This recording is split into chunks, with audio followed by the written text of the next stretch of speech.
Disasters are increasing, both in frequency and intensity. We must act to prevent their devastating consequences. In Latin America and the Caribbean, many experiences have succeeded in doing so. We have identified 5 key elements which reduce the impact of disasters and save lives. These elements are part of the Disaster Preparedness Program funded by European Humanitarian Aid. The program is called DIPECHO and has been operating in the region for 15 years. 1. Humanitarian actions start before the disaster. The more prepared a community is, the lower the impact of a disaster will be. This can be achieved, for instance, by identifying the threats, creating early warning systems, and training response brigades. Also, performing practice drills and protecting the livelihoods of the population. In Haiti, risk reduction is integrated into all humanitarian operations, not only in specific projects, but also within the humanitarian response to disasters like the 2010 earthquake. 2. Humanitarian actions start in the community. The people in the communities and neighborhoods are the first to be able to respond to adversity. To prepare them saves lives. In El Salvador, during Tropical Storm 12E, several communities who had received training on how to face emergencies were able to organize themselves and evacuate in time, thus saving lives.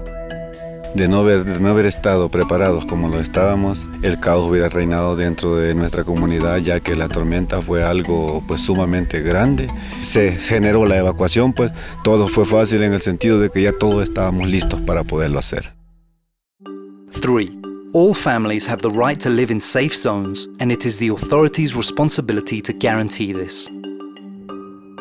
De hecho, el año 2011 tuvimos el deslizamiento más grande que se produjo en la ciudad en toda su historia, más de 140 hectáreas que fueron afectadas por un deslizamiento de la ciudad, más de 1000 viviendas que se vinieron abajo y afortunadamente, por lo menos sí podemos decir, sin la pérdida de una sola vida humana, gracias al sistema de alerta temprana, gracias al sistema de organización comunitaria que hemos desarrollado. 4. Action taken at community level inspires the national level. This creates sustainable results and the appropriation of these by the whole society. Many examples exist. In El Salvador, the early warning system for landslides launched in 2010 during a DIPECHO action plan was later adopted by the Ministry of Environment, which committed to expanding the model in other regions of the country. Another interesting example comes from Paraguay, where the government is planning to introduce local and community experiences from a disaster preparedness project called Shaque-U in its national policies.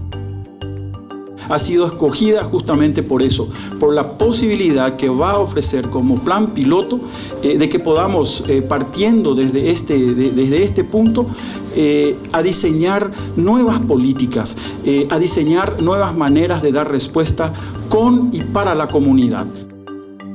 Moreover, in reducing disaster risk, it is important to support sectors of strategic interest in our societies, such as the health and education systems. In Ecuador, the working model to reduce disaster risk developed in schools in Quito in the framework of a DIPECHO project has now been adopted by the Ministry of Education, which has allocated a budget of $80 million to expand it to the whole country. 5. Unity brings strength.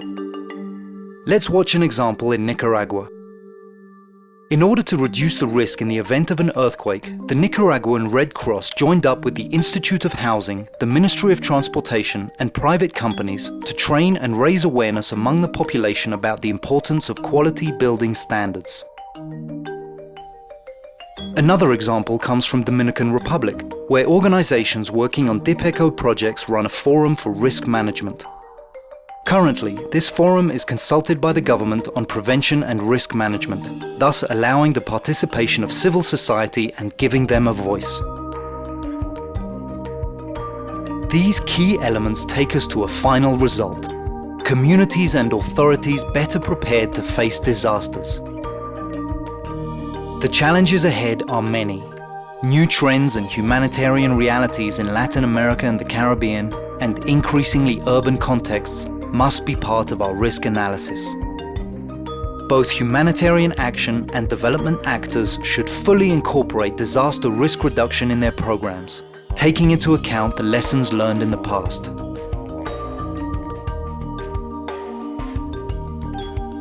Disaster risk reduction is everyone's responsibility. Ours, yours, mine. Act.